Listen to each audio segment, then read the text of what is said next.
میں بتایا نا عبادت دو چیزوں کا مجموعہ ہے، ایک پرستش ہو گئی، دوسری کیا ہے؟ دوسری ہے اطاعت۔ اطاعت کیا ہے؟ کہ جس پروردگار کو میں نے اپنا رب اور الہ مان کر اپنا سر جس کے آگے جھکاتا ہوں، اسی پروردگار کا حکم میں اپنی زندگی میں فالو کرتا ہوں۔ نماز کیوں پڑھتا ہوں؟ اللہ کا حکم ہے۔ جہاد کیوں کرتا ہوں؟ اللہ کا حکم ہے۔ رزق حلال کیوں کماتا ہوں؟ اللہ کا حکم ہے۔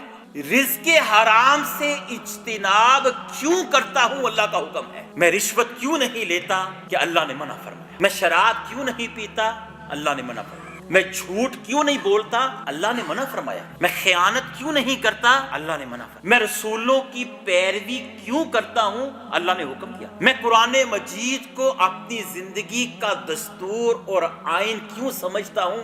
اللہ نے حکم دیا۔ میں کسی بے دین اور ملحد انسان کے پیچھے نہیں چلتا، کیوں؟ کہ اللہ نے حکم دیا۔ کوئی گمراہ شخص میرا لیڈر نہیں ہو سکتا۔ میرے رب کی تعلیم یہی، میرے پیغمبر کا اسوہ حسنہ یہی ہے، میرے صحابہ کی زندگیاں ہمیں یہی بتاتی ہیں۔ اطاعت اللہ کے لیے خالص کر دینا، اور اللہ کی اطاعت کے ساتھ کسی دوسرے انسان یا نظریے یا گروہ یا قوم یا آئین کی اطاعت کو جمع نہیں کرنا۔ جیسے یہ سجدہ فقط اللہ کے لیے ہے، اسی طرح اطاعت بھی فقط اللہ کے لیے ہے۔ اللہ کی مرضی کے خلاف جا کر کسی کی اطاعت کرنا، یہ اسی طرح شرک ہے جیسے اللہ کی جگہ کسی اور کو سجدہ کرنا شرک ہے۔ اگر غیر اللہ کو سجدہ کرنا حرام اور شرک ہے تو اسی طرح سود کھانا بھی حرام اور شرک ہے۔ عریانیت اور فحاشی کے کلچر کو اپنانا بھی حرام اور شرک ہے۔ تو عبادت فقط نماز کا نام نہیں ہے، عبادت فقط روزے کا نام نہیں ہے، عبادت فقط حج اور عمرے اور طواف اور ذبیحے اور قربانی کا نام